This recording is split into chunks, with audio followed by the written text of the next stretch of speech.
मेरा नाम कंगना है और मेरा पति एक डॉक्टर था। हर रात मेरा पति अपने किसी पेशेंट को देखने के लिए घर से निकल जाता था। हालांकि उसे ये बात अच्छी तरह से पता थी कि घर में उसकी पत्नी अकेली रहती है। रात के समय भला कौन आदमी अपनी पत्नी को अकेले घर में छोड़कर चला जा सकता है।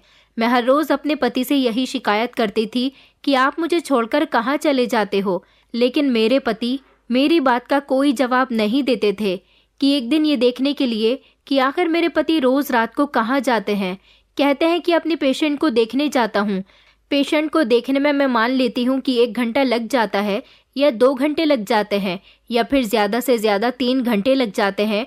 आखिरकार वो ऐसे कौन से पेशेंट को देखने के लिए हर रात जाया करते थे जिसका ट्रीटमेंट सुबह के 8 या 9 बजे तक चलता था। एक रात में अपने पति का पीछा करते हुए ये जानने के लिए चली गई कि आखिर वो कहाँ जाते हैं। मैं उनके पीछे पीछे चलती रही। फिर वो एक ऐसी जगह पर आ गए थे जहाँ चारों तरफ सुनसान थी, जहाँ पर चिड़िया का बच्चा भी नजर नहीं आ रहा था। ऐसी सुनसान जगह से मुझे बेहद डर लग रहा था। उस जगह पर एक घर मौजूद था। मेरे पति ने दरवाज़ा खोला और वो घर के अंदर चले गए। ये देखकर मैं हैरान रह गई थी कि इतनी सुनसान जगह में आखिर किसका घर हो सकता है। मुझे वहाँ खड़े खड़े रात से दिन निकल आया था। मुझे डर भी लग रहा था, लेकिन मुझे देखना था कि आखिर मेरे पति उस घर के अंदर क्या करने के लिए गए हैं और वहाँ पर कौन है। जैसे ही मेरे पति बाहर निकले और वहाँ से चले गए तो मैं फौरन ही उस घर के अंदर दाखिल हुई। लेकिन जैसे ही मैंने घर का दरवाज़ा खोला तो मेरी आंखें फटी की फटी रह गई, क्योंकि वहाँ पर मैंने जल्दी से पड़ोस के घर से एक लड़की को बुलाया और उससे कहा कि बेटा जल्दी से मुझे नाश्ते का सामान ला दो, मेहमान आते ही होंगे। आज हमारे घर मेहमान आ रहे थे मेरी बेटी को देखने के लिए। मैंने पूरे घर को अच्छे से सजाया था और मेहमानों के लिए खाने पीने का अच्छे से इंतज़ाम किया था। नाश्ते का थोड़ा सामान तो मैं पहले ही ला चुकी थी, लेकिन थोड़ा सा सामान और बाकी रह गया था। वो मैंने पड़ोस के ही किराना स्टोर से मंगा लिया था। मैं खुद भी अच्छे से कपड़े पहनकर तैयार हो गई थी और मैंने अपनी बेटी को भी ठीक से तैयार कर दिया था ताकि मेहमानों को मेरी बेटी पसंद आ जाए। मेरी बेटी का नाम ईशा है और उसकी उम्र 25 साल थी। मैं चाहती थी कि अपनी बेटी की शादी जल्द से जल्द कर दूं। मैं उसकी शादी कम ही उम्र में करना चाहती थी, लेकिन उसे पढ़ने का बहुत शौक था, बस इसीलिए उसकी शादी नहीं कर सकी। मगर अब उसकी पढ़ाई पूरी हो चुकी थी, उसकी उम्र भी शादी लायक हो गई थी। इससे पहले भी उसके लिए कई बार रिश्ते आ चुके थे, क्योंकि मेरी बेटी बहुत सुंदर थी। उसे लोग देखकर आसानी से पसंद कर लिया करते थे। उसमें कोई कमी नहीं थी। कमी थी तो सिर्फ इस बात की थी कि उसके पिता नहीं चाहते थे कि उसकी शादी हो। हर माता पिता बच्चों के जवान होने के बाद यही ख्वाहिश करते हैं कि जल्द से जल्द उनके बच्चों की शादी हो जाए, वो अपनी शादीशुदा ज़िंदगी में बिजी हो जाए। और जहाँ तक बेटियों की बात आती है तो माता पिता को उनके जवान होते ही फिक्र होने लगती है कि जल्द से जल्द हमारी बेटी शादी करके अपने घर की हो जाए। लेकिन मेरे पति न जाने किस तरह की सोच रखते थे। कहने को तो वो डॉक्टर थे, काफ़ी पढ़े लिखे थे, लेकिन फिर भी उनकी सोच बहुत ही नीची थी। जब भी हमारे घर लड़के वाले मेरी बेटी का रिश्ता लेकर आते थे तो मेरे पति उन्हें इनकार कर दिया करते थे।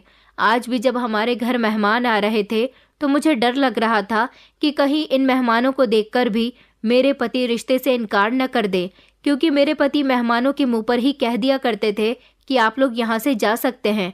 मैं अपनी बेटी की शादी अभी नहीं करना चाहता। मुझे डर लग रहा था कि कहीं आज भी वो ऐसा ही ना कर दे। मेरी बेटी भी अपने पिता की इस हरकत से उदास रहती थी। उसे ऐसा लगता था जैसे मुझ में कोई कमी है, तभी तो मेरी शादी नहीं हो पा रही। मगर मैं उसे तसल्ली देकर थक गई थी कि तुम्हारे पिता रिश्ते से इनकार कर देते हैं, वरना तुम तो बहुत सुंदर हो, हमारे घर खुद चलकर रिश्ते आते हैं। मेरी बेटी बहुत मासूम और सुंदर थी। मोहल्ले के लोग भी उसकी तारीफ किया करते थे। वो कहीं मेरे साथ शादी में चली जाती थी तो लोग उसे फौरन देखते ही पसंद कर लेते थे और जल्द ही हमारे घर रिश्ता भी भेज देते थे। मेरी बेटी के रिश्ते तो ना जाने कितने अमीर और ऊंचे परिवारों से आए थे, लेकिन मेरे पति को इस बात से कोई मतलब नहीं था। वो पिछले साल से लगातार उसकी शादी से इनकार कर रहे थे और पिछले साल ही उसकी पढ़ाई खत्म हुई थी। मैंने सोचा था कि जैसे ही उसकी पढ़ाई पूरी हो जाएगी फौरन ही उसके लिए रिश्ता लेकर 6 महीने के अंदर अंदर उसकी शादी कर दूंगी। लेकिन मेरे पति ने तो मेरी सोच को पूरी तरह से खाक में मिला दिया था। जैसा मैं चाहती थी वैसा हो ही नहीं रहा था। ईशा मेरी इकलौती बेटी थी और उसकी शादी के लिए न जाने मैंने क्या क्या सोच कर रखा था। यहाँ तक कि जब से ईशा का कॉलेज खत्म हुआ था तब से ही वो उसे घर से बाहर भी नहीं निकलने देते थे, यहाँ तक कि छत पर भी नहीं जाने देते थे। कहते थे कि बस हमेशा बेटी को अपने साथ रखो, अगर उसे किसी चीज़ की ज़रूरत है तो तुम उसे बाहर जाकर खुद लाकर दो, इसे बाहर मत भेजो। पता नहीं वो मेरी बेटी पर इतनी सख्तियाँ क्यों करने लगे थे। मुझे तो कभी कभी हैरानी होती थी, ऐसा लगता था जैसे वो कोई डॉक्टर नहीं बल्कि अनपढ़ गंवार है, या फिर उनका अपनी बेटी की तरफ से विश्वास उठता जा रहा है। मेरी बेटी ने बीकॉम किया हुआ था, वो कॉलेज भी जाती थी, स्कूल भी जाती थी, अपनी सहेलियों के साथ पिकनिक पर भी जाया करती थी, उनके साथ खूब एंजॉय भी करती थी। कभी मेरे पति ने उस पर इतना शक नहीं किया था, लेकिन जब से उसका कॉलेज खत्म हुआ था तब से उन्होंने मेरी बेटी को इस तरह से कैद करके रख दिया था जैसे उसने कोई बहुत बड़ा जुर्म किया हो। ये सब देखकर तो मुझे भी अफसोस होता था, लेकिन मैं अपनी बेटी के सामने अपना अफसोस जाहिर नहीं करना चाहती थी। मैंने सोच लिया था कि मैं जल्द ही उसकी शादी कर दूंगी, तो अपने ससुराल जाने के बाद वो अपनी शादीशुदा जिंदगी में बिजी हो जाएगी, अपने पति के साथ घूमेगी फिरेगी। लेकिन मेरे पति अभिषेक ऐसा नहीं चाहते थे। बेचारी सारा दिन मेरे साथ ही घर में रहती थी और मेरे साथ ही घर के कामकाज में हाथ बटाया करती थी। मेरी बेटी का सपना था कि वो पढ़ने के बाद जॉब करे, लेकिन मेरे पति उसे घर से बाहर नहीं निकलने देते थे, तो फिर उसे जॉब करने की परमिशन क्या देते। वो भी अपने पापा की सोच को अच्छी तरह से जान गई थी, मगर हैरान होती थी कि इतने पढ़े लिखे होते हुए भी मेरे पिता की सोच कैसी हो गई है। अब मेरी बेटी ज्यादातर घर में रहती थी, तो मैंने उसे घर के सारे कामकाज अच्छे से सिखा दिए थे ताकि ससुराल जाने के बाद उसे कोई परेशानी न हो। ईशा मेरी इकलौती बेटी थी, मैं उससे बहुत प्यार करती थी। ऐसा नहीं था कि मेरे पति उससे प्यार नहीं करते थे या उससे किसी तरह की दुश्मनी निकाल रहे थे। वो तो उसकी खुशी के लिए सब कुछ करते थे, हाँ, मगर उसे घर से बाहर ही नहीं जाने देते थे। उसे जो चीज़ पसंद होती है उसे घर में लाकर दिया करते थे। उसका बर्थडे भी हम लोग घर में ही सेलिब्रेट किया करते थे। उसे उसकी पसंद के कपड़े भी घर में ही लाकर दिया करते थे। यहाँ तक कि उन्होंने उसे एक मोबाइल फ़ोन दे दिया था और कहा था कि तुम्हें जो भी चीज़ पसंद हो उसे ऑनलाइन ऑर्डर करके घर पे ही मंगवा लिया करो। मगर कभी कभी उसका दिल करता था घर से बाहर निकलने का, तो मेरे पति ने मुझे इस बात की बिल्कुल परमिशन नहीं दी थी। ना तो तुम इसे घर से बाहर लेकर जाओगी और ना ही इसे अकेला जाने दोगी। जो भी चीज़ चाहिए वो घर के अंदर लाकर दो। मैंने आज सुबह सुबह ही सारे काम कर लिए थे, क्योंकि आज मेरी बेटी को देखने के लिए लड़के वाले आ रहे थे। मेरे पति सुबह सुबह नाश्ता करने के बाद अपने क्लिनिक जाने के लिए निकल गए थे। उनका क्लिनिक बाजार वाले रास्ते पर था, हमारे घर से 10 मिनट की दूरी पर था। वो अपनी बाइक पर क्लिनिक के लिए चले जाते थे और शाम को 6 बजे तक क्लिनिक बंद करके वापस आ जाते थे। अगर किसी को ट्रीटमेंट की ज़रूरत होती थी तो वो मेरे पति को फ़ोन कर दिया करता था। मेरे पति पेशेंट को उसके घर देखने के लिए भी चले जाते थे, लेकिन घर जाने के उनके अलग से चार्ज होते थे। आज मेरे पति को इस बात के बारे में नहीं पता था कि आज घर में मेहमान आ रहे हैं। मैंने उनको बताया ही नहीं था। मैं चाहती थी कि शाम के टाइम पर जब मेरे पति क्लिनिक बंद करने के बाद घर के अंदर दाखिल हों तो उन्हें मेहमान बैठे हुए दिखाई दें, तब शायद वो रिश्ते से इनकार ना करे। इससे पहले भी कई लोगों को मेरे पति ने रिश्ते से साफ इनकार कर दिया था, और वो वही लोग थे जो हमारी बेटी की खूबसूरती से इम्प्रेस होकर खुद हमारे घर रिश्ता लेकर आए थे। यही डर मेरे दिल में आज भी पैदा हो रहा था। शाम के 5 बजे तक मेहमान हमारे घर आ चुके थे। मैंने उनको गेस्ट रूम में बिठाया हुआ था। 1 घंटे तक मैं उनसे बातचीत करती रही, और 1 घंटे के बाद जब मेरे पति घर के अंदर दाखिल हुए तो मैंने उनको इस बारे में बता दिया कि हमारी बेटी ईशा को देखने के लिए कुछ लोग आए हुए हैं। आप पहले फ्रेश हो जाइए, उसके बाद मेहमानों के साथ आकर बैठ जाना, मैं जब तक नाश्ते का इंतज़ाम करती हूँ। मेरे पति लगातार सवाल किए जा रहे थे कि कौन लोग हैं, कहाँ से आए हैं, तुमने इस बारे में मुझे क्यों नहीं बताया, हमने लोगों को यहाँ क्यों बुलाया है। मैं तुमसे कई बार मना कर चुका हूँ कि मैं अपनी बेटी की शादी अभी नहीं करना चाहता हूँ, मुझे कुछ समय चाहिए उसकी शादी करने के लिए, और तुम हो कि हर बार किसी न किसी मेहमान को घर पर बुला लेती हो। मैंने जल्दी से अपने पति को खामोश करवाया कि चुप हो जाइए, घर में मेहमान बैठे हुए हैं। वो तो बरस रहे थे और उनकी आवाज़ भी ज़ोर से निकल रही थी। मैं नहीं चाहती थी कि मेहमानों तक उनकी आवाज़ पहुंच जाए जिसकी वजह से हमारी बेइज्जती हो। मुझे लग रहा था कि मेरे पति जानबूझकर ऊंची आवाज़ में बातें कर रहे हैं ताकि उन लोगों को आवाज़ पहुंच जाए और वो खुद ही यहाँ से चले जाएं। मैं जल्दी से चाय बनाकर लाई और मैंने अपनी बेटी से कहकर नाश्ता लगवाया। मेरे पति ने लड़के वालों से उनके हालचाल पूछे और उसके बाद वो खामोश होकर बैठ गए थे। उनके चेहरे से साफ नजर आ रहा था कि उनका मूड ठीक नहीं है। मैं भी खामोश बैठी हुई थी कि कहीं वो हमेशा की तरह इस रिश्ते से इनकार न कर दे, क्योंकि इस बार ये लड़के वाले बड़ी उम्मीद से हमारे घर पर आए थे। उन लोगों ने आपस में बातचीत की। लड़के का बिजनेस बहुत अच्छा था और उसका पूरा ही परिवार बहुत अच्छा था। उन लोगों ने मेरी बेटी को कहीं देखा था, इसलिए अब वो उसका रिश्ता लेकर यहाँ आए थे और उन्होंने कहा कि हम आपकी बेटी को बहुत खुश रखेंगे। हमारे यहाँ किसी चीज़ की कमी नहीं है, हमें सिर्फ आपकी बेटी चाहिए। ये सब कुछ लड़के के पिता कह रहे थे, लेकिन इस बार भी मेरे पति ने इस रिश्ते से साफ मना कर दिया। लड़के के पिता ने कहा कि भाई साहब, आप मना क्यों कर रहे हो? हमारे बेटे में कोई कमी नहीं है। आपकी बेटी सच में हमारे घर बहुत खुश रहेगी। हमारी और भी बहुएं हैं, उन्हें भी कोई तकलीफ नहीं है। हम बहुत खुशी खुशी आपकी बेटी को विदा करके अपने साथ ले जाएंगे, इसलिए आपको इनकार नहीं करना चाहिए। बहुत से लोग ऐसे रिश्तों के लिए तरसते हैं, लेकिन ये रिश्ता तो खुद हमारे घर चलकर आया था। वो बार बार पूछ रहे थे कि आखिर हमारे बेटे में क्या बुराई है, लेकिन मेरे पति बिल्कुल खामोश बैठे हुए थे। मैं अपने पति की तरफ देख रही थी कि काश वो आपकी बार रिश्ते के लिए हाँ कर दे।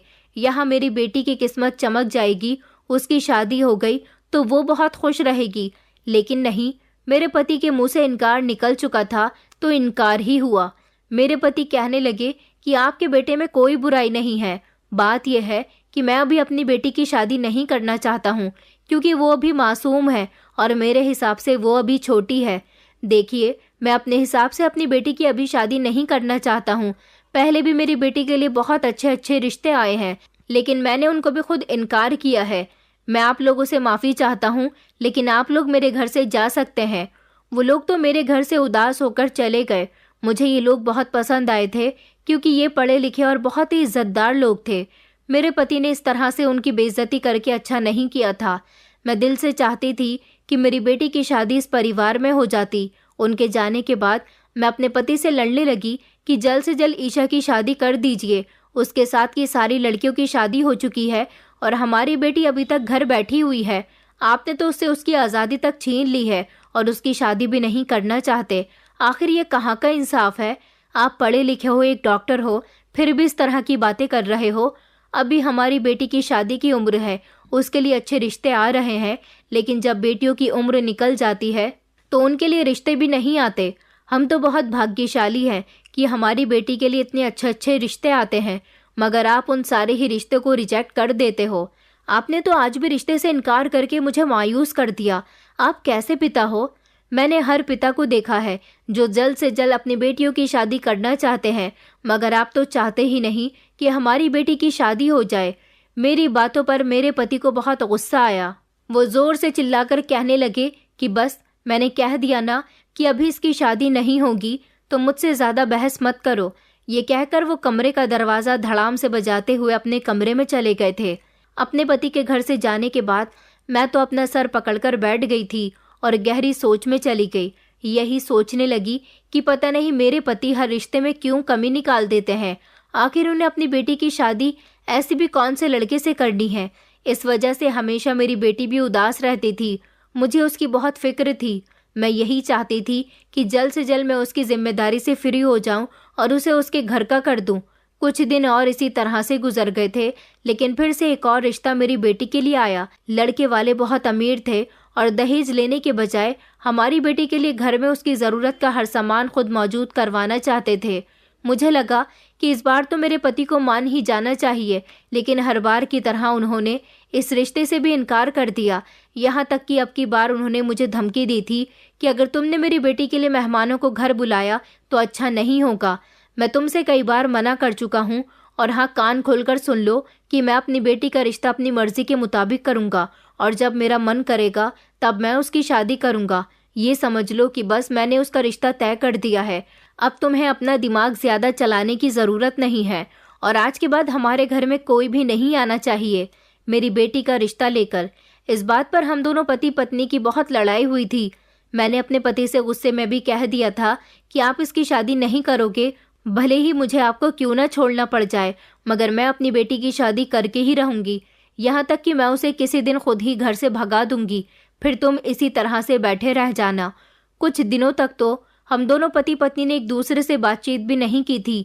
ईशा बेचारी बार बार मुझसे कहती थी कि माँ, आप मेरी वजह से पापा से झगड़ा मत किया करो, मगर मैं भी तो उसकी माँ थी, मुझे कोशिश तो करनी ही थी ना। जिंदगी इसी तरह से गुजरती जा रही थी। फिर एक दिन हमारी जिंदगी में कोई तीसरा इंसान आ गया जिसने सब कुछ पलटकर रख दिया था। उस दिन मैं अपने कमरे में मौजूद थी और अपने कमरे की सफाई कर रही थी जब अचानक घर के दरवाजे पर दस्तक हुई। मैं उठी, मैंने जल्दी से अपना दुपट्टा ठीक किया और मैं दरवाज़ा खोलने के लिए चली गई।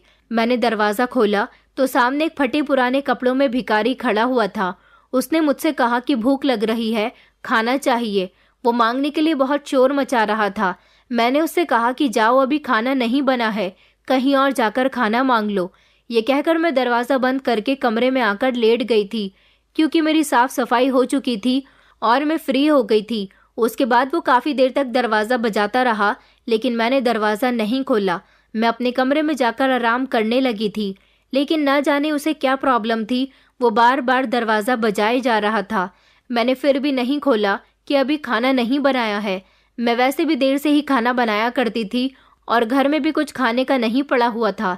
मैंने सोचा कि दरवाज़ा बजा बजाकर थक जाएगा और खुद ही चला जाएगा। मेरी बेटी को भी काफ़ी देर से दरवाज़ा बजने की आवाज़ आ रही थी। मैंने नहीं खोला तो तंग आकर उसने ही दरवाज़ा खोल दिया। वो काफ़ी देर तक दरवाजे पर खड़ी रही। मुझे अपने कमरे के दरवाजे से ही बाहर का दरवाज़ा दिखाई दे रहा था। मैंने झांक कर देखा तो वो दरवाजे पर खड़ी हुई थी और किसी से बातें कर रही थी। मैं उठी और देखना चाहती थी कि वो किससे बातें कर रही है। मेरे पति बहुत सख्त बिहेवियर के थे।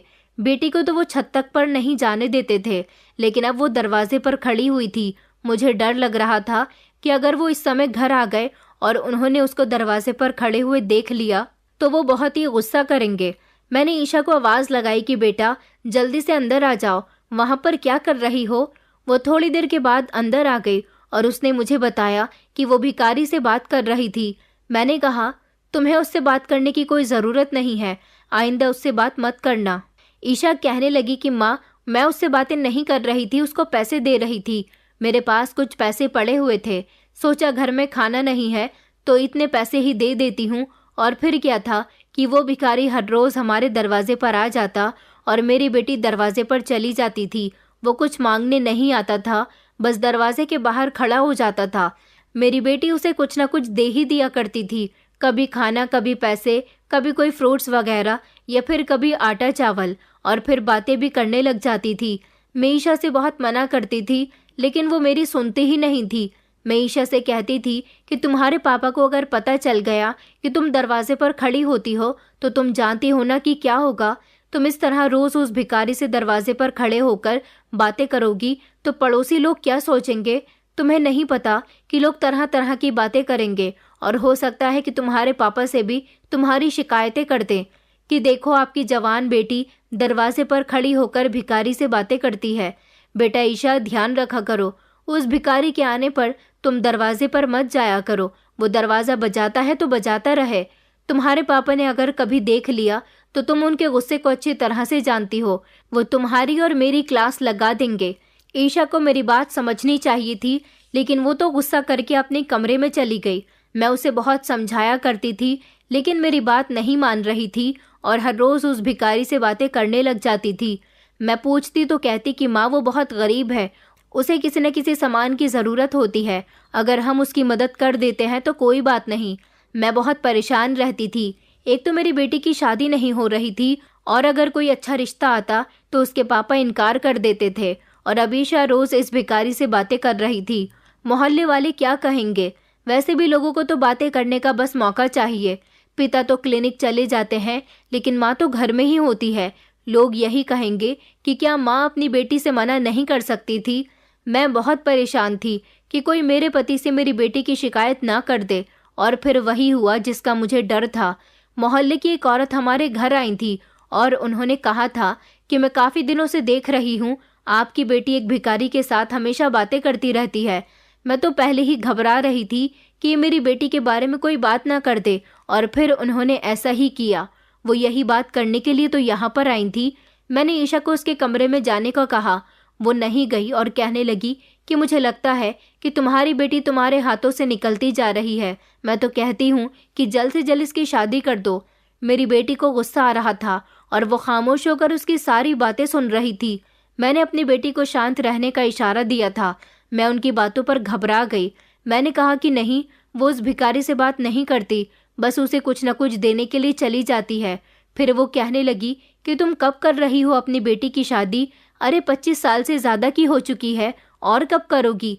मैंने सुना है कि पिछले हफ्ते भी तुम्हारी बेटी के लिए एक बहुत अच्छा रिश्ता आया था और तुमने उसे भी मना कर दिया। मैंने बात को गोल मटोल किया और कहा कि नहीं बहन, ऐसी कोई बात नहीं है, बस लोग कुछ ठीक नहीं थे। मैंने उसे नहीं बताया कि मेरे पति ही रिश्ते से मना करते हैं। फिलहाल तो जैसे तैसे मैंने उस औरत को समझा बुझाकर अपने घर से भेज दिया था। शाम के टाइम मेरे पति क्लिनिक से घर वापस आए तो घर आते ही सबसे पहले ईशा के बारे में पूछने लगे। ईशा कहाँ है? लगता है वो आजकल अपनी जिंदगी में कुछ ज़्यादा ही बिजी है। मेरे पति ये बात बड़े ही अजीब अंदाज से कह रहे थे। मैंने घबराते हुए कहा कि नहीं, ऐसी कोई बात नहीं है। मुझे लग रहा था कि कहीं किसी ने मेरी बेटी की शिकायत उसके पिता से तो नहीं कर दी कि ईशा रोज दरवाजे पर खड़ी होकर एक भिखारी से बातें करती है। मैंने अपने पति को बता दिया कि उसकी तबीयत ठीक नहीं है, इसलिए वो सो रही है। आजकल कुछ उदास रहती है, शायद अपनी शादी के लिए फिक्रमंद है। मैंने अपने पति से 2-3 झूठी बातें कही ताकि वो मेरी बेटी के रिश्ते पर ध्यान दे और उसकी शादी करवा दे। मेरे पति ने फिर से वही बात कही थी कि जब समय आएगा तब देखा जाएगा। अब मैंने सोच लिया था कि मैं ईशा को समझाऊंगी कि वो दरवाजे पर ना जाया करे। मैं उसे रोक लूंगी। मैं किसी तरह की मुसीबत में नहीं फंसना चाहती थी। पहले ही मैं उसकी शादी के लिए काफ़ी परेशान हो रही थी और अब ये भिखारी हर रोज़ हमें परेशान करने के लिए आ जाता था। इससे पहले कि मेरे पति को सब कुछ पता चल जाता, मुझे कुछ न कुछ तो करना ही था। मैं अब उस भिखारी को अपने घर की चौखट पर बर्दाश्त नहीं कर सकती थी। मैंने अपने दिल में ठान लिया था कि मैं उस भिखारी को ऐसी डांट लगाऊंगी कि वो कभी दोबारा वापस नहीं आएगा। मैं अगले दिन किचन में काम कर रही थी जब अचानक दरवाजे पर दस्तक हुई। मैंने देखा कि आज फिर से मेरी बेटी दरवाजे पर खड़ी उस भिखारी से बातें कर रही है। मैं धीरे धीरे उन दोनों की बातें सुनने के लिए दरवाजे तक चली गई। मेरी बेटी बातें करने में इतनी बिजी थी कि उसे पता ही नहीं चला कि धीरे धीरे दबे कदमों से मैं उसके पीछे आकर खड़ी हुई हूँ। मैंने उन दोनों की बातें सुनी तो मेरे होश उड़ गए, क्योंकि वो भिखारी मेरी बेटी से अपनी मोहब्बत का इजहार कर रहा था। मैं गुस्से से लाल पीली हो गई। सबसे पहले तो मैंने अपनी बेटी का हाथ पकड़कर उसे घर के अंदर किया और खुद बाहर जाकर उस भिखारी के गाल पर एक जोरदार थप्पड़ मार दिया। मैंने कहा कि तुम्हारी हिम्मत कैसे हुई मेरी बेटी से इस तरह की बातें करने की? तुमने अपनी औकात देखी है? एक भिखारी हो और मोहब्बत की बातें मेरी बेटी से कर रहे हो। तुम्हारी औकात नहीं है मेरी बेटी को पसंद करने की। चलो जाओ यहाँ से, वरना शोर मचाकर मोहल्ले वालों को इकट्ठा कर लूंगी और बहुत ही पिटाई करवाऊंगी। मुझे उस पर बहुत ही गुस्सा आ रहा था। इससे पहले कि मैं उसे धक्के मारकर अपने मोहल्ले से निकलवाती, वो कहने लगा कि पहले मेरी बात तो सुनिए आंटी, मैं भिखारी नहीं हूँ, मैं एक बहुत ही अमीर लड़का हूँ। आप जितना चाहे मुझे मार सकती हो, मैं आपकी बेटी से प्यार करता हूँ। चाहे तो आप मेरे बारे में पता कर सकती हो। मैं पीछे के मोहल्ले में रहता हूँ। मैं आपकी बेटी की खातिर ही अपना रूप बदलकर यहाँ पर आता हूँ। काफ़ी समय से ये मुझे कहीं दिखाई नहीं दे रही थी। पहले तो ये कॉलेज जाया करती थी, इसीलिए मैं उसे आते जाते देखता रहता था, लेकिन अब काफ़ी समय से वो घर के बाहर भी नहीं निकलती और ना ही अपने घर की खिड़की दरवाजे पर आती है। ईशा से मिलने के लिए ही मैंने अपना भिखारी वाला रूप बनाया। मैं आपसे हाथ जोड़कर रिक्वेस्ट करता हूँ कि आप ईशा की शादी मेरे साथ करवा दीजिए। मैं भिखारी नहीं हूँ, बल्कि मैं इससे मिलने के लिए, इसे देखने के लिए और इसकी मोहब्बत के लिए यहाँ तक आता हूँ। मैं आपकी बेटी को बहुत खुश रखूँगा। ये सब सुनकर तो मैं हैरान रह गई थी। मैंने उससे कहा था कि अच्छा ठीक है, तुम यहाँ दरवाजे पर खड़े होकर हमारा तमाशा मत बनाओ, अभी यहाँ से चले जाओ, मैं सोचकर तुम्हें जवाब दूंगी। मैंने घर का दरवाज़ा बंद कर लिया था और ईशा को उसके कमरे में भेज दिया था और ख़ुद अपने कमरे में आ गई थी। मैं सोचने के लिए बैठ गई थी कि मैं चाहूँ तो इस लड़के के साथ ईशा की शादी कर सकती हूँ, क्योंकि मेरे पति तो उसकी शादी करवा ही नहीं रहे और इस लड़की के साथ मेरी बेटी खुश भी रहेगी।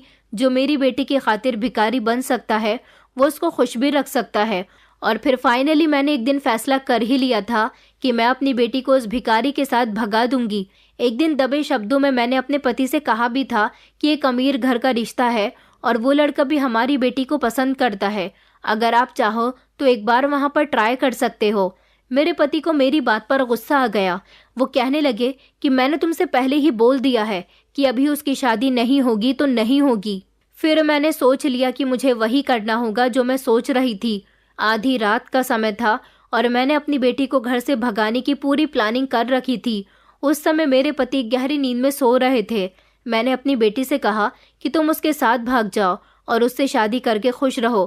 कुछ समय के बाद जब तुम्हारे पापा का गुस्सा उतर जाएगा तो मैं तुम्हें बुला लूंगी। हम दोनों माँ बेटी एक दूसरे के गले लगकर बहुत रोने लगे। उसे भी देर हो रही थी तो वो भी रोते हुए चली गई। मैंने अपनी बेटी को घर से भगा तो दिया था, लेकिन मैं उसके लिए सारी रात बेचैन रही और यही सोचती रही कि सुबह मैं उसके पिता को क्या जवाब दूंगी।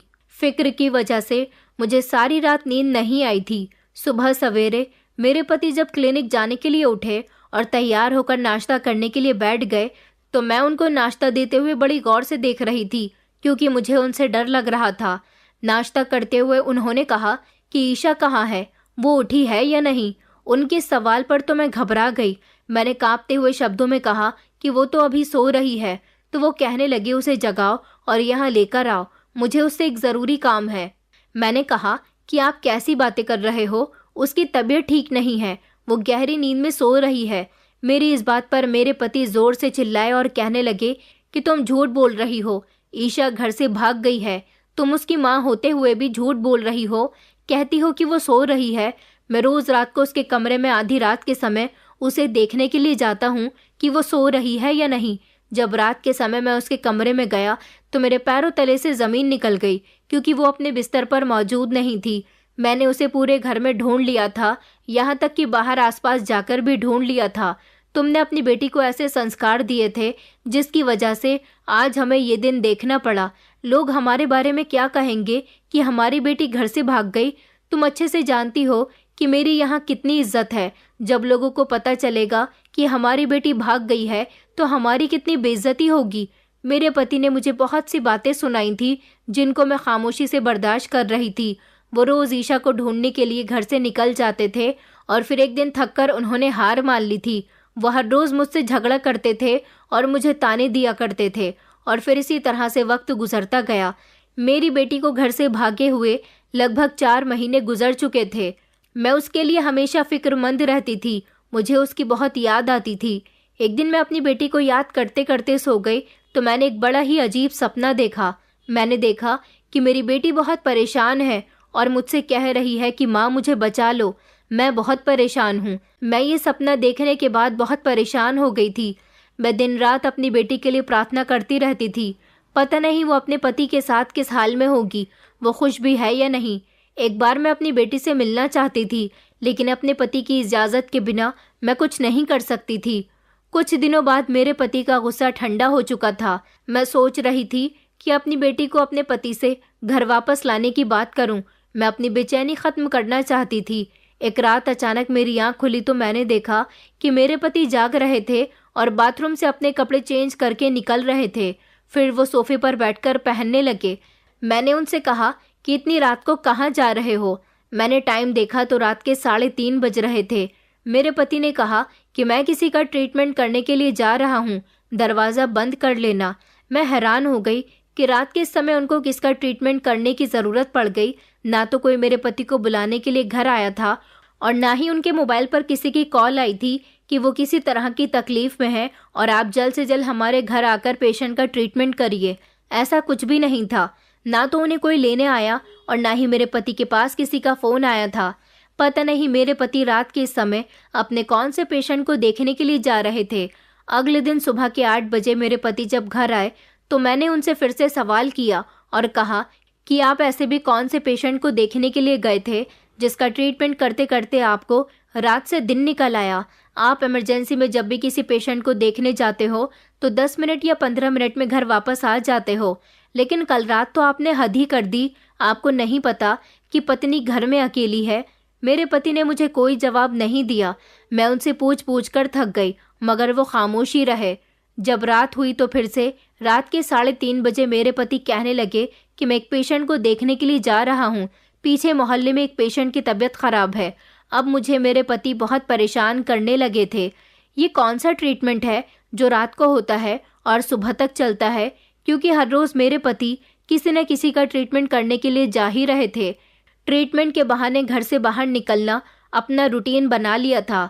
मैं पहले ही ईशा के लिए बहुत परेशान थी, अब तो पति ने भी मुझे बहुत परेशान कर रखा था।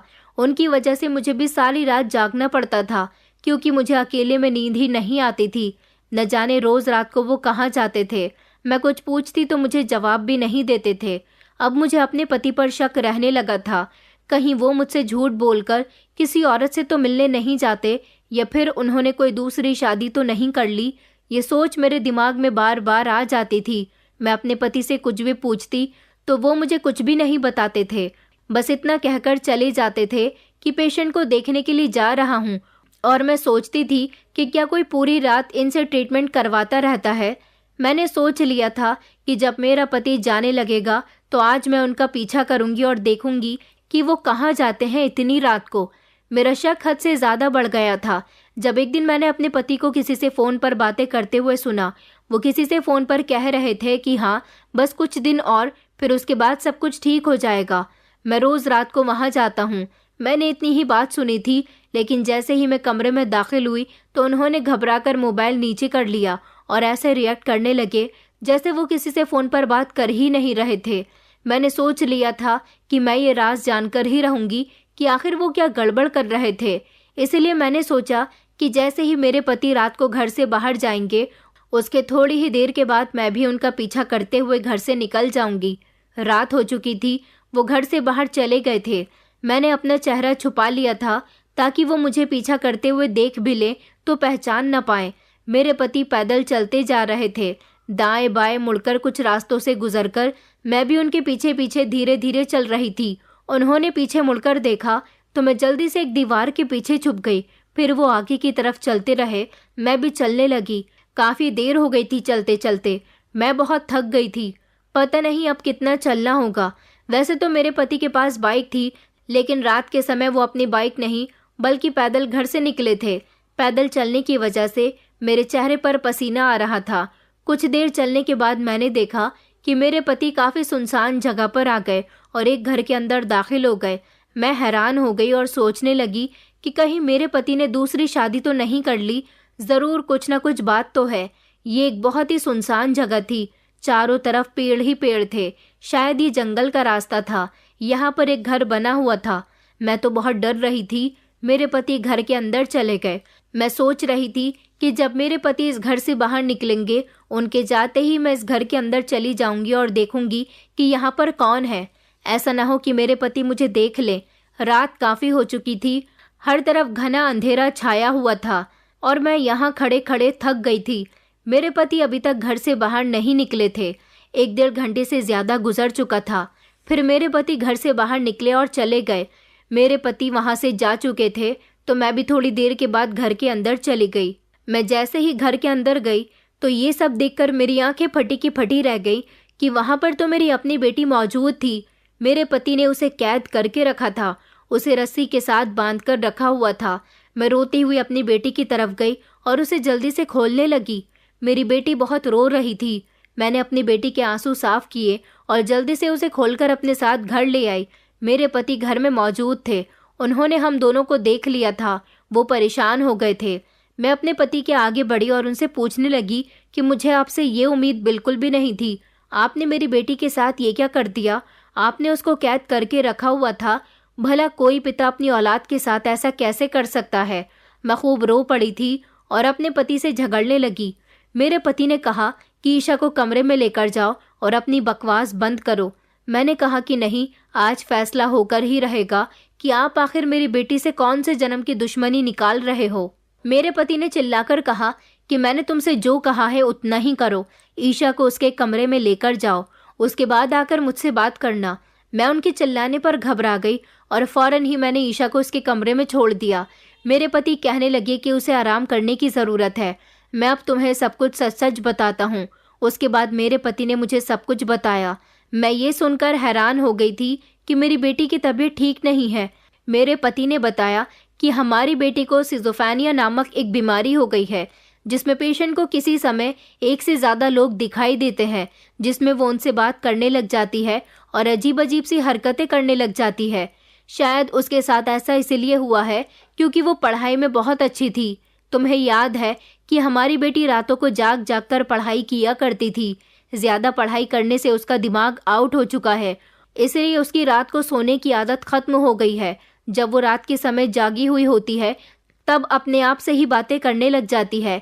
एक रात अचानक मैं पानी पीने के लिए उठा तो मैंने देखा कि ईशा के कमरे से किसी के बातें करने की आवाज़ आ रही थी। मैं जैसे ही उसके कमरे में झांकने गया तो मैंने देखा वो अकेले ही बातें कर रही थी और ज़ोर ज़ोर से हंस रही थी। मैंने अगले दिन भी कुछ ऐसा ही देखा, इसलिए मैं हर रोज़ रात को उसके कमरे में जाया करता था उसे देखने के लिए। मुझे उसकी हरकतें बहुत अजीब लगी। मैंने शहर के सबसे बेस्ट साइकेट्रिस्ट को इस बारे में बताया तो उन्होंने मुझे उसकी बीमारी के बारे में सब कुछ बता दिया। उन्होंने कहा कि मुझे आपकी बेटी के कुछ टेस्ट करने हैं जिससे ये पता चल सके कि उसे यही बीमारी है या नहीं। लेकिन जब मैंने ईशा की कंडीशन देखी तो मैंने अंदाज़ा लगा लिया था कि उसे यही बात है। उसका ट्रीटमेंट लंबा चलना था और उसका ट्रीटमेंट भी किसी अस्पताल में होना था, क्योंकि घर में उसका ट्रीटमेंट पॉसिबल नहीं था। हमारी बेटी की हरकतें कुछ पागलों जैसी थी। हालांकि ऐसा पेशेंट पागल नहीं होता, वो सिर्फ ऐसी हरकतें करता है। अगर मैं तुम्हें इस बारे में बताता तो तुम मोहल्ले की किसी न किसी औरत को ये बात बता ही देती कि हमारी बेटी को ये बात है, और फिर इस तरह तुम जानती हो कि हमारी बेटी की कितनी बदनामी होती। लोग उसे पागल साबित कर देते। इसलिए मैं उसकी शादी भी नहीं करवा रहा था कि अगर वो शादी करके अपनी ससुराल चली गई तो उसके ससुराल वालों को इसकी हकीकत पता चल जाएगी। मैं चाहता था कि पहले उसका ट्रीटमेंट हो जाए, वो बिल्कुल फिट हो जाए, उसके बाद उसकी शादी हो। लेकिन तुम बार बार कोई ना कोई नया रिश्ता लेकर आ जाती थी, इसलिए मैं तुमसे बहुत परेशान हो गया था। एक दिन मुझे पता चला कि पिछले मोहल्ले में एक लड़का रहता है और वो उसे बहुत पसंद करता है, क्योंकि उसके पिता मेरे पास अपने बेटे का रिश्ता लेकर आए थे हमारी बेटी के लिए। जब उन्होंने मुझे पूरी बात बताई कि मेरा बेटा निखिल आपकी बेटी को बहुत पसंद करता है, उससे मोहब्बत करता है, वो उसके ही कॉलेज में पढ़ता था, लेकिन कभी उसने उससे अपनी मोहब्बत का इजहार नहीं किया। मैं अपने परिवार के साथ आपके घर अपने बेटे का रिश्ता लेकर आना चाहता हूँ। मैंने उनको इनकार कर दिया, लेकिन जब मुझे पता चला कि वो लड़का सच में मेरी बेटी से मोहब्बत करता है तो मैंने सोचा कि क्यों ना इस बात का फ़ायदा उठाया जाए। मैंने उस लड़के को कहा कि तुम अगर मेरी बेटी से शादी करना चाहते हो तो मैं जैसा कहूँ वैसा ही करना। फिर वो भिखारी बनकर आ गया और इस तरह तुमने उसे घर से भगा दिया। हालांकि मैं ये बात अच्छी तरह से जानता था, बस जब मेरी बेटी घर से भाग निकली तो इस तरह मेरी बेटी मेरे कब्जे में आ गई थी। मैंने उस लड़के को अपनी बेटी की बीमारी के बारे में सब कुछ बता दिया। उसने मेरा बहुत साथ दिया और कहा कि मैं फिर भी ईशा से ही शादी करूंगा। वो और मैं मिलकर ईशा का इलाज कर रहे हैं। दरअसल ईशा को कुछ दवाइयाँ लगती हैं और एक मशीन द्वारा उसे थेरेपी दी जाती है जिसमें वो ज़ोर ज़ोर से चिल्लाती है, उसे तकलीफ होती है। मैं नहीं चाहता था कि ये थेरेपी हम उसे घर पर करें या अस्पताल में करें, और ये बात मैं तुम्हारे सामने भी नहीं लाना चाहता था। इसलिए मैं उसे वहाँ जंगल में मौजूद सुनसान घर में ले गया और वहाँ पर मैं उसकी रात को जागकर थेरेपी किया करता था। वो ज़ोर ज़ोर से चिल्लाती थी, लेकिन ऊपर वाले की कृपा से हमारी बेटी का इलाज काफ़ी हद तक हो चुका है। बस कुछ दिन की बात और है, उसके बाद उसका इलाज कंप्लीट हो जाएगा और फिर वो रिकवर हो जाएगी। लेकिन उससे पहले ही सारी सच्चाई तुम्हारे सामने आ गई। मैं तुम्हारे आगे हाथ जोड़ता हूँ, इस बारे में किसी को कुछ मत बताना। तुम तो हमारे समाज के बारे में जानती ही हो कि अगर किसी को कोई छोटी से छोटी बीमारी भी होती है तो लोग उसे बड़ा चढ़ाकर बता देते हैं। मैं नहीं चाहता कि मेरी बेटी को लोग पागल कहें। मैं एक डॉक्टर हूँ, हर पेशेंट की तकलीफ को बहुत अच्छे से जानता हूँ। जब मैंने अपनी बेटी को पेशेंट की नज़र से देखा तो मुझे एहसास हुआ कि मेरी बेटी कितनी तकलीफ़ में है। अब हमारी बेटी घर आ गई है, लेकिन मैं उसका इलाज यहाँ नहीं कर सकता। जब थेरेपी करते समय उसे तकलीफ़ होगी तो आसपास के लोगों को लगेगा कि हम अपनी बेटी के साथ कोई अत्याचार कर रहे हैं, जो कि ठीक नहीं है। ऐसे पेशेंट का इलाज ज़्यादातर मेंटल हॉस्पिटल में होता है, लेकिन मैं तुम्हारी ममता को तकलीफ़ नहीं पहुँचाना चाहता था और ना ही अपनी बेटी को मेंटल हॉस्पिटल भेजना चाहता था। मैंने अपनी बेटी को रस्सियों से भी इसलिए बांधा हुआ था क्योंकि थेरेपी के समय उसे तकलीफ होती थी। वो चीखती चिल्लाती थी और भागने की कोशिश करती थी, इसीलिए मैंने ये सब कुछ किया। अभी कुछ दिन और हमारी बेटी को थेरेपी लेनी होगी, उसके बाद ही वो ठीक हो जाएगी। और हाँ, मैंने उसका रिश्ता निखिल के साथ पक्का कर दिया। हम अपनी बेटी की शादी खूब धूमधाम से करेंगे जब वो बिल्कुल ठीक हो जाएगी। आखिरकार ईशा हमारी एक ही बेटी है। ये कहकर मेरे पति खामोश हो गए थे, लेकिन मेरी आंखों से आंसू नहीं रुक रहे थे। मेरी बेटी इतनी तकलीफ में थी, मैं उसकी माँ थी, लेकिन फिर भी मैंने उसकी तकलीफ को जानने की कोशिश नहीं की। ये तो अच्छा हुआ कि उस रात मेरे पति ने सब कुछ देख लिया। शायद मैं अपनी बेटी को ऐसी हरकतें करते हुए देखती तो मैं भी यही समझती कि वो पागल हो गई है। मुझे अब पता चला था कि मेरे पति कितने समझदार और अच्छे इंसान हैं, जिनको मैं हमेशा बुरा भला कहती थी और यही समझती थी कि ये पिता नहीं बल्कि अपनी बेटी के दुश्मन हैं, तभी तो उससे दुश्मनी निकालते हैं। अब मुझे पता चला था कि मेरे पति मेरी बेटी का कितना भला चाहते थे। वो सिर्फ मेरी ही औलाद नहीं थी बल्कि मेरे पति की भी औलाद थी। ये बात कभी मैंने समझने की कोशिश क्यों नहीं की। मैंने अपने पति से हाथ जोड़कर माफ़ी मांगी, अपने सारे झगड़े और गलतियों की माफ़ी मांग ली। मेरे पति ने मुझे माफ़ कर दिया था। लगभग 2-4 महीने तक और मेरी बेटी का ट्रीटमेंट मेरे पति ने किया, क्योंकि साइकियाट्रिस्ट मेरे पति को बता दिया करते थे कि आपको किस तरह अपनी बेटी को थेरेपी देनी है और किस तरह इसका ट्रीटमेंट करना है। इसी तरह उसके पिता उसका इलाज करते रहे और फिर एक दिन मेरी बेटी बिल्कुल ठीक हो गई तो हमने उसकी शादी खूब धूमधाम से निखिल के साथ कर दी थी। निखिल जो एक अमीर इंसान था, मेरी बेटी के कॉलेज में पढ़ता था और उससे बहुत मोहब्बत करता था। उसने इज्जत के साथ हमारे घर रिश्ता भेजा था। तभी मेरे पति को ये आइडिया आया था और उन्होंने निखिल का रिश्ता एक्सेप्ट करके उसे अपने साथ शामिल कर लिया था। निखिल मेरी बेटी को बहुत खुश रखता है। मेरी बेटी उसके साथ बहुत खुश है और अब वो बताता है कि वो पहले जैसी कोई भी हरकत नहीं करती बल्कि पूरी तरह से ठीक हो चुकी है और अपने पति के साथ आज बहुत खुश है। दोस्तों, उम्मीद करती हूँ आपको हमारी कहानी पसंद आई होगी। कहानी पसंद आई है तो वीडियो को लाइक करें, चैनल पर नए हैं तो चैनल को सब्सक्राइब करें और हाँ, नोटिफिकेशन बेल को ज़रूर दबाएं ताकि अगली अपडेट सबसे पहले आपको मिले।